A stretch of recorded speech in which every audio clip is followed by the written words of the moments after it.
민주당 이재명 대표가 그 암살 위협설의 제보를 받은 다음에 외부 일정을 삼가는 그런 상황이었습니다. 오늘 오후부터는 경찰이 이재명 대표 신변 보호 들어갔거든요. 아까 제가 얘기했던 것처럼 그 당대표에게는 신변 보호가 들어갑니다. 선거 때는. 그런데 첫 외부 공식 일정이 바로 광주에 있었어요. 그런데 이를 두고 많은 사람들이 26일 날 공직선거법 위반 2심이 나오니까, 그리고 윤석열 대통령 탄핵 선고가 곧 나올 걸로 예상되니까, 속된 말로 결국 이럴 때 기대는 것은 광주의 민심이다, 이런 말이 나오고 있습니다. 이재명 대표 오늘 일정 보면요, 먼저 5.18 민주묘지 갔다고 하고요, 그 탄핵 촉구 피켓 시위하다가 그 민주당 당원분이 한 분 돌아가셨어요. 그래서 민주당 광주시당에서 이제 1인 시위는 하지 말자라고 이제 얘기했다고 하는데, 당대표는 오히려 가가지고 광주에서 탄핵 촉구 집회에 참석하시는 그런 약간 아이러니컬한 그런 상황이 나왔습니다. 그래서 사실 또 5.18 민주묘지에 가서는 또 전두환 대통령 얘기를 했거든요. 그래서 뭐 전두환이라는 사람이, 이게 그 헌법 84조에 대한 논란이거든요. 헌법 84조에 보면은 대통령은 내란이나 외환 빼고는 소추되지 않는다라고 돼 있어요.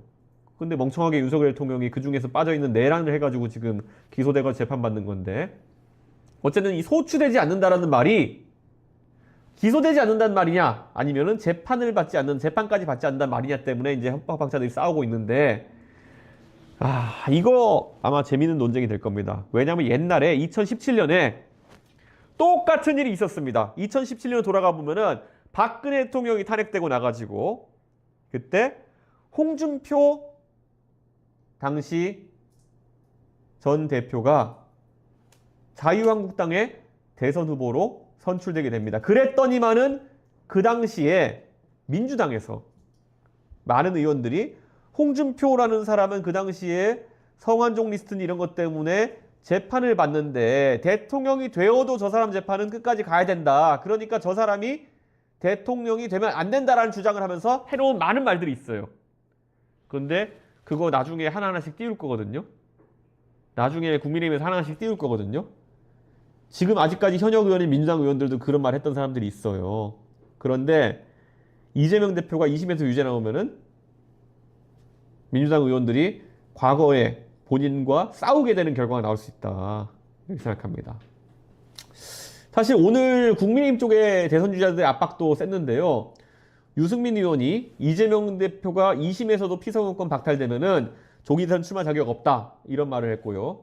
안철수 의원도 이재명 대표를 향해서 5개 재판 다 무죄 받으면은 그때 출마해라, 전세 10년 얘기했잖아요. 예.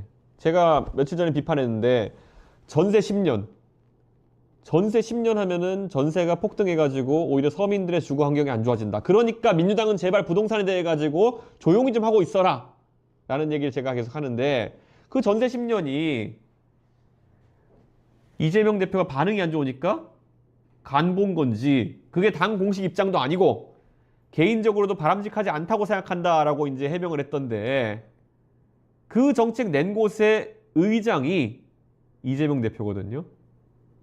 저는 좀 그런 부분 좀 신경 써가지고 이재명 대표가 잘 했으면 좋겠습니다. 이재명 대표가 민생연석회의에서 공약이 아니라고 했다고 하는데요. 글쎄요. 이재명 대표는 임기응변에 좀 약한 분이라는 생각이 듭니다.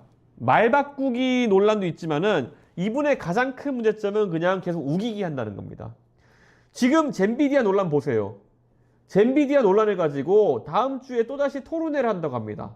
이거 이미 벤처캐피탈리스트도 그렇고 한겨레 신문 같은 곳에서도 이거 왜 이렇게 하느냐 얘기하면서 비판적인 논조로 이야기했는데, 하여튼간 이 정당들은 수령 무오류주의 같은 게 있는 거예요. 민주당 같은 정당들은 이렇게 단일 지도자 체제로 가다 보니까 우리 수령이 잘못된 얘기를 한다고 귀결되면 큰일 난다, 그래서 수령 무오류주의를 자꾸 가져가려고 하는데, 저는 좀 그런 걸 벗어났으면 좋겠다, 이런 생각이 듭니다. 예. 예전에 또 이재명 대표가 했던 말 뒤집기 하는 거 한번 볼까요? 이재명 대표가 요즘은 탄핵에 대해 가지고 승복해야 된다라고 얘기하잖아요. 2017년에 박근혜 대통령이 탄핵되던 시기에 이재명 대표는 성남시장이었습니다. 그때는 기초자치단체장으로서 굉장히 관심을 받아야 되는 사람이었어요. 그때 이재명 대표가 한 말을 제가 그대로 읊어드리겠습니다. 2017년 박근혜 탄핵을 앞두고 만약 헌법재판소가 기각하면 횃불을 들고라도 헌재를 상대로 싸워야 한다라고 주장했던 사람이 이재명 대표입니다. 그러니까 지금 언론에 나와서 아무렇지 않게 승복해야죠 이러는 게 얼마나 웃긴 상황입니까? 박찬대 의원 등 지도부가 각종 집회 나가게 해가지고 지금 부추기고 있는 거 아니냐는 말이 나오고 있는 거죠.